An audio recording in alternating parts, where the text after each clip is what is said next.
Hello everyone, welcome back to the latest update series of Drishti IAS. This is Divya Kovatra and today we are discussing about a very interesting topic, that is polymer banknotes. We had discussed this before, the time we were discussing about it in a debate, whether it should be done or not, and the approval came through, and now we are actually issuing the notes. That's right, this development is happening. Let's understand all about this, what is happening, how it will be done, who is doing this, everything you need to know. Alright? Okay. Why it is in news? First of all, government has allowed RBI to issue 1 billion pieces of 10 and 20 rupees polymer banknotes for field trial. Field trial is happening with 1 billion pieces of it. That is our field trial by the Ministry of State of Finance. They have said that, right? Pankaj Chaudhary informed the Parliament on Monday that this is what we are going to do. Following the successful completion of field trial, RBI will regularly issue polymer banknotes in the two denominations. Okay, once the trial is successful, then we'll do this. RBI, with the recommendation of Central Board, has sent a proposal to the government in terms of Section 25, and the proposal has finally been approved by the government, and we are coming up with the polymer banknotes. All right. Yeah. According to the government approval, central government has allowed RBI to issue 2 billion pieces banknotes for trials under the section this. Denominations include 1 billion piece of 10 notes and 1 billion pieces of 20 notes. So total 2 billion. The trial strategy is the notes will undergo real world field trials first. If successful, regular issuance will be followed, right?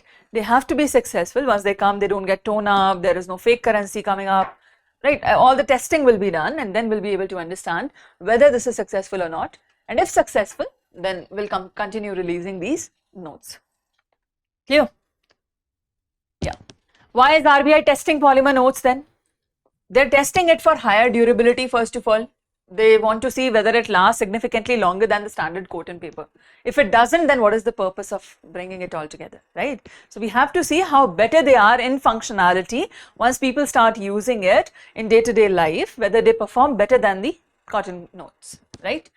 Yeah, enduring wear and tear, moisture, in all the manners. Secondly, the rising printing cost. Paper currency printing expenses reached 6,372.8 crore, okay, in the financial year 25, up from 5,101.4 crore in this. Polymer notes are meant to lower the long-term replacement cost, right? If they are more sustainable, they will run for longer period, the wear and tear will be lesser, the replacement rate will be less, and that way they will not have to spend again and again money on that.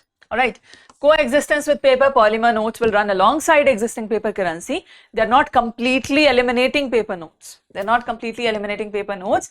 It will run all together. They will run all together because this is a trial.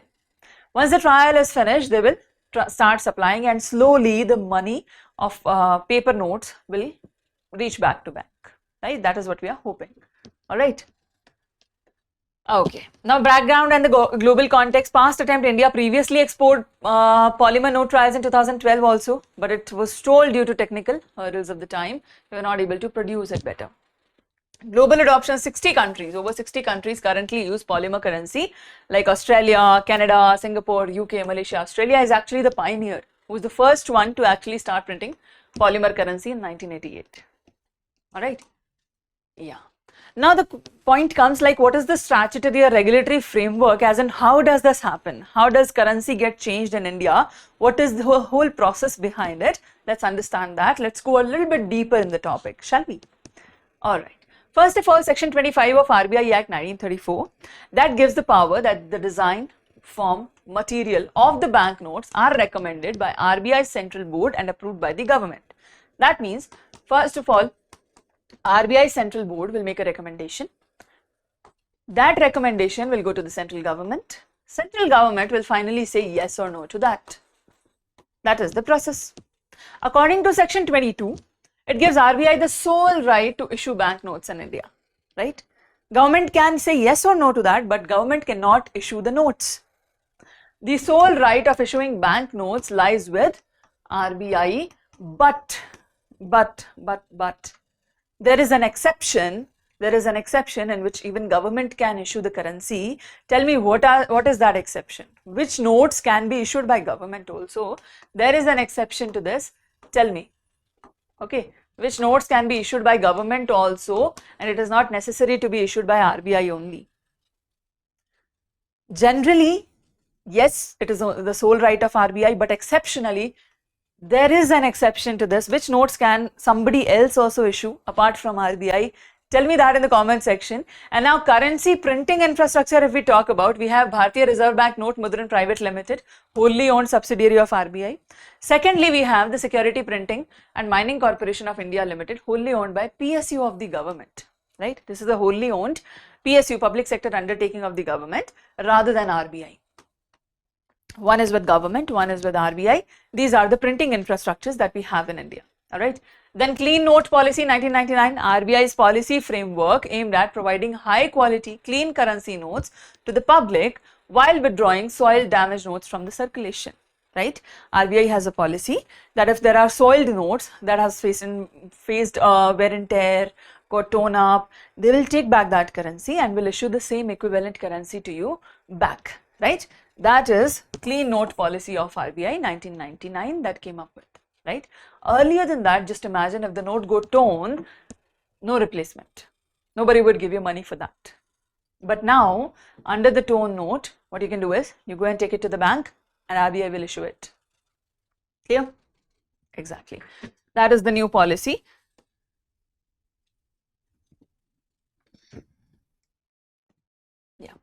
Then if we talk about economic and operational rationale behind this, like why are we doing this? Why are we trying to make a change here? If we understand that, number one is the material, right? In paper subtract already that we have the currency that is running in the market, 100% cotton rag, right? And in the polymer, biaxially oriented polypropylene, that is BOPP. Lifespan for paper substrate 1 to 2 years for 10-20 rupees we are talking about, and polymer is expected to have at least 4 times the life, at least 4 times the life. This is expectation. We'll see how it performs in the market. All right. Initial cost for paper substrate is lower production cost per unit. Polymer substrate, higher upfront printing cost, right? But longer lifespan, so that covers it up, right? Long-term cost, very high. Here, long-term cost is low. Right? That's why this is beneficial. One-time cost is high, yes, but long-term cost is very low, right? Then seniority. What is seniority here? Paper substrate reduced due to frequent replacements, and in the polymer substrate higher net seniority over time. What is seniority? What is seniority? This is the earning that RBI has. Like how do they earning or cost or the difference? That means the difference between the cost of making currency and the actual value of it, actual face value of the currency. For example, if we are talking about 10 rupee note, that means the face value of it is 10 rupees. The face value of the note is 10 rupees, right? You can buy anything that costs 10 rupees from that or less than that. The cost of making is the mere cost of making that note, the note that you are holding, the construction, the manufacturing of that, not construction, sorry, manufacturing of that note. How much is the cost? Just imagine if manufacturing costs you 12 rupees and the face value is 10 rupees. Would you call that a good currency? Would you call that a good currency? No. But if the face value is less, let's say it is like 2 rupees or 3 rupees and the manufacturing cost is 2 rupees or 3 rupees and the face value is still 10 rupees, you take the difference as an earning. That is called the seniority, right? Yeah. Seniority has been reduced due to frequent replacement. They have to spend more on that same note, and while polymer substrate, it is higher over time. We are expecting higher seniority over time.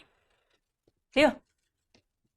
That is the rationale behind this. However, there are still challenges that we have to overcome. What kind of challenges are there? Polymers are considered plastics, and that raises environmental concerns here, because if polymer notes are there, that is synthetic plastic. Are we like creating harm to environment? Unlike paper, they do not decompose naturally and they require specialized recycling facilities, right? Either they are shredded or granuled. Thermal sensitivity is there in high temperature regions, tropical Indian climate, under heat, accidental ironing or something, polymer can deform, right?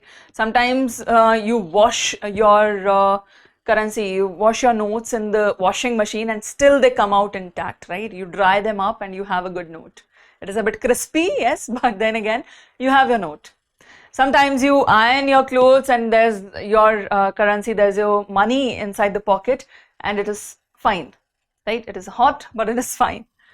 But in terms of polymer, if you iron it up, it will start melting maybe. And the heat that India has, maybe you don't even require to put more heat to it. Sometimes the heat generated in your wallet might be enough to deform it. That is what we have to test.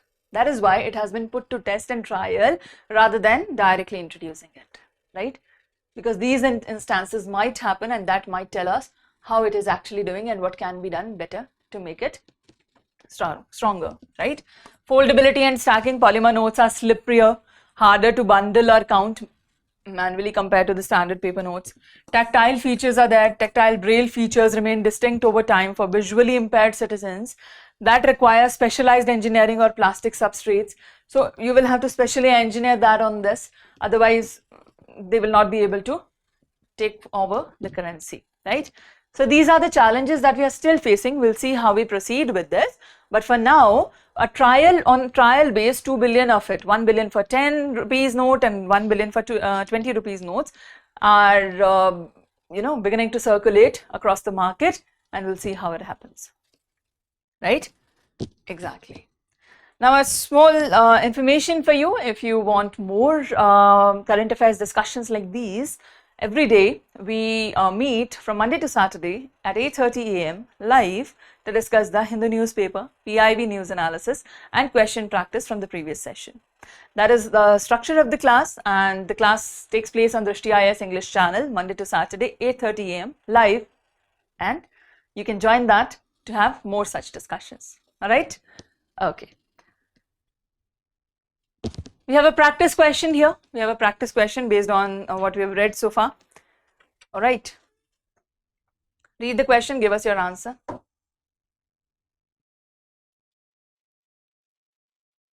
Done?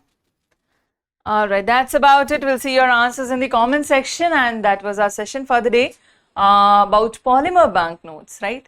We studied all the different aspects related to it. I hope you understood that. Yes? All right, we'll see you in the next session with the next topic. Until then, keep studying. Take care. Thank you. Bye-bye. For more informative content, like, share and subscribe, and do not forget to press the bell icon to get the notifications.